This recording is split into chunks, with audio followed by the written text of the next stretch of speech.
आप देख रहे हैं physical education with R D Chaudhary. ये क्लास आने वाले सभी पीटी एग्जाम और pre BPEd MPEd entrance exam के लिए काफ़ी हेल्पफुल रहेगी। इसको ध्यानपूर्वक देखना है और आप कमेंट के माध्यम से, लाइक के माध्यम से हमें फीडबैक देते रहे ताकि आपके लिए अच्छी से अच्छी क्लास अवेलेबल हो सके। शुरुआत करते हैं क्लास की। आज अपन बात करेंगे जूडो के बारे में। जूडो के इतिहास की बात करते हैं। जूडो के जन्मदाता किसे कहा जाता है? जिगारो कानो को। इंपॉर्टेंट क्वेश्चन है। जिगारो कानो जापान के थे और इन्होंने 1882 में जूडो को विश्व स्तर पर लेके आए। जूडो के पिता में भी इन्हीं को कहा जाता है, जिगारो कानो। इंपॉर्टेंट नाम है। राष्ट्रीय खेल कौन से देश का है? जापान का है। आया हुआ क्वेश्चन है ये भी। जूडो किस देश का राष्ट्रीय खेल है? जापान का। इसको जापान की कुश्ती के नाम से भी जाना जाता है। जूडो को किस नाम से जाना जाता है? जापान की कुश्ती। ओलंपिक में जूडो की बात करते हैं। ओलंपिक में 1964 के टोक्यो ओलंपिक में पहली बार शामिल किया गया, क्योंकि टोक्यो जापान का ही शहर है और वहाँ पे आयोजित हुआ था, इसलिए एक जापान का खेल था ये जूडो, तो इसको ओलंपिक में शामिल किया गया 1964 में। फिर इसको हटा दिया गया, उसके बाद इसको पुनः शामिल किया गया 1972 में म्यूनिक ओलंपिक में, और वो भी केवल पुरुषों के लिए। उसके बाद बात करते हैं बार्सिलोना ओलंपिक में 1992 में इसको शामिल किया गया महिलाओं के लिए। तो इंपॉर्टेंट है, फर्स्ट बार शामिल किया गया 1964 में। क्वेश्चन आता है अगर कि जूडो को ओलंपिक में कब शामिल किया गया? 1964 में। दूसरी बार कब शामिल किया गया? 1972 के म्यूनिक ओलंपिक में। 1972 के म्यूनिक ओलंपिक में। महिला के लिए जूडो को ओलंपिक में कब शामिल किया गया? 1992 के बार्सिलोना ओलंपिक में। एशियाई खेलों में इसको शामिल कब किया गया? सियोल एशियाई खेल 1986 में। राष्ट्रमंडल खेलों में 1990 के राष्ट्रमंडल खेलों में जूडो को शामिल किया गया। अंतर्राष्ट्रीय संस्था इसको संचालित करने वाली अंतर्राष्ट्रीय संस्था है आईजेएफ, जो कि 1951 में स्टेब्लिश हुई थी, इंटरनेशनल जूडो फेडरेशन। इसका मुख्यालय आपके लुसान है, Switzerland. JUA judo union of Asia, Asia में जूडो को संचालित करने वाली संस्था है जेयूए। उसके बाद आता है जेएफआई जूडो फेडरेशन ऑफ इंडिया, जो कि 1965 में बनी थी। द्रोणाचार्य पुरस्कार पहला किसको दिया गया? गुरुचरण गोगी को 2014 में। इंपॉर्टेंट नाम है गुरुचरण गोगी, क्वेश्चन आया हुआ है। इनका संबंध किस खेल से है? गुरुचरण गोगी का संबंध किस खेल से है? जूडो से, याद रखना। उसके बाद अर्जुन अवार्ड की बात करते हैं। संदीप ब्याला 1992 में दिया गया, और संदीप ब्याला का संबंध किससे है? जूडो से। नियम की बात करते हैं। सेंसेई किसे कहा जाता है? सेंसेई कहा जाता है जूडो के शिक्षक को। ये जो भाषा है ये जापानी भाषा में चलेगा, क्योंकि जापान का खेल है, अपन को याद करना है इसको जापानी भाषा को हिंदी में। तो सेंसेई किसे कहा जाता था? जूडो के शिक्षक को। डोजो जूडो का होल जो होता है, जहाँ इंडोर होल जिसमें जूडो खेला जाता है, उसको कहते हैं डोजो। डोजो रटना पड़ेगा इनको, बाकी कोई चारा नहीं है इसका। जूडो की खिलाड़ी की जो पोशाक है, जिस ड्रेस में खिलाड़ी खेलता है जूडो का, उसी को कहते हैं जूडो गी। हजमे खेल को आरंभ करने का जो संकेत है उसको कहता है हजमे। उसके बाद आता है आपके तातमी। तातमी का मतलब जूडो की जो मेट होती है उसको कहते हैं तातमी। जूडो गी, यहाँ पे गी है, जूडो गी।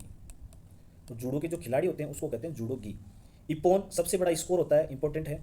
जूडो का सबसे बड़ा स्कोर क्या कहलाता है? इपोन, जो कि 10 अंक का होता है। माते फाइट करने के लिए संबोधित करने वाला शब्द माते कहलाता है। एम्पायर जो इशारा करता है दोनों खिलाड़ियों के लिए फाइट की जाए, उसको कहते हैं माते। जूडो में जो स्कोर होते हैं वो 2 होते हैं, टोटल तो 3 होते हैं वैसे।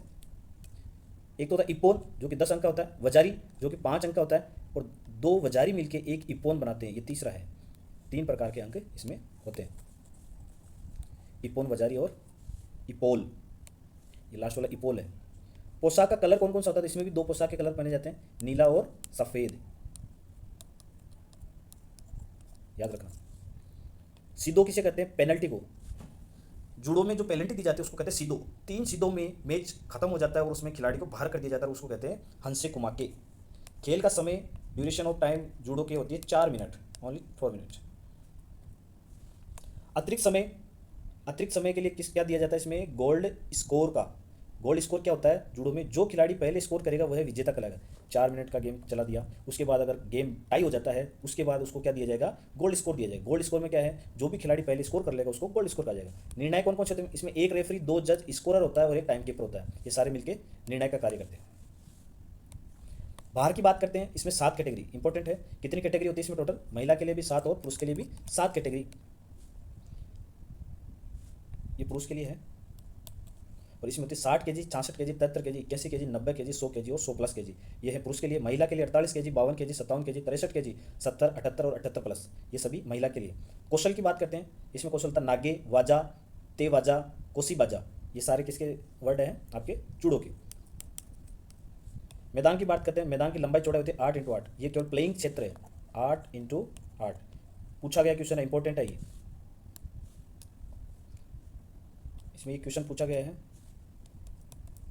जूडो में प्लेइंग क्षेत्र होता है तो कितना होता है? 8x8 का मीटर का। इसके बाद इसमें जो अतिरिक्त जगह छोड़ी जाती है, ये ग्राउंड है।